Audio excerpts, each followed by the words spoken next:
राहुल और सारा बहुत अच्छे दोस्त थे। गर्मी की छुट्टियों में वे अपने दादा दादी के घर गांव गए। गांव के पास एक घना जंगल था जिसके बारे में कई रहस्यमयी कहानियां सुनाई जाती थी। एक दिन दोनों ने तय किया कि वे जंगल की सैर करेंगे और देखेंगे कि वहां क्या है। सुबह सुबह दोनों अपने बैग में कुछ खाने पीने का सामान और एक टॉर्च लेकर जंगल की ओर चल पड़े। जंगल में प्रवेश करते ही उन्हें पक्षियों की चहचहाहट और पेड़ों की सरसराहट सुनाई दी। वे रास्ते में चलते चलते एक पुरानी और टूटी फूटी झोपड़ी के पास पहुँचे। राहुल ने कहा, सारा, यह झोपड़ी बहुत पुरानी और अजीब लग रही है।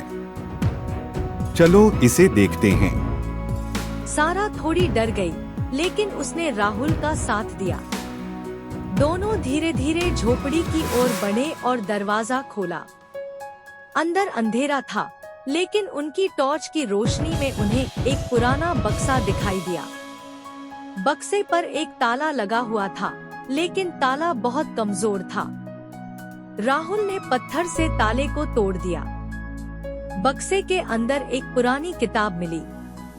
किताब के पहले पन्ने पर लिखा था, जो यह किताब पढ़ेगा वह जंगल के राज को जान सकेगा।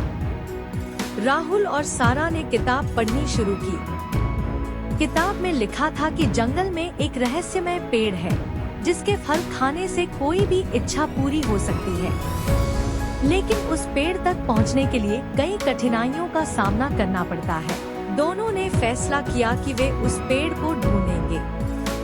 किताब में दिए गए नक्शे के अनुसार वे जंगल की गहराई में बढ़ते गए।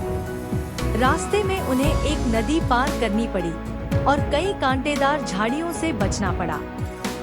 आखिरकार उन्हें वह रहस्यमय पेड़ दिखा। पेड़ पर सुनहरे फल लगे थे। राहुल ने एक फल तोड़ा और सारा से कहा, चलो इसे खाकर देखता हूँ। जैसे ही राहुल ने फल खाया, अचानक पेड़ ने जोर से हिलना शुरू कर दिया और वहाँ से एक चमकदार रोशनी निकली। रोशनी में से एक परी प्रकट हुई। उसने कहा, तुम दोनों ने अपनी हिम्मत और दोस्ती से इस पेड़ को ढूंढा है। अब तुम्हारी हर इच्छा पूरी होगी। राहुल और सारा बहुत खुश हुए। उन्होंने अपनी इच्छा जताई कि उनके गांव में हमेशा खुशहाली और समृद्धि बनी रहे। परी ने उनकी इच्छा पूरी की और फिर अदृश्य हो गई।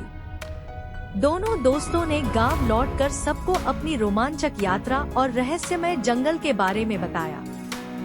तब से गांव में खुशहाली और समृद्धि बनी रही और राहुल और सारा की दोस्ती और भी गहरी हो गई।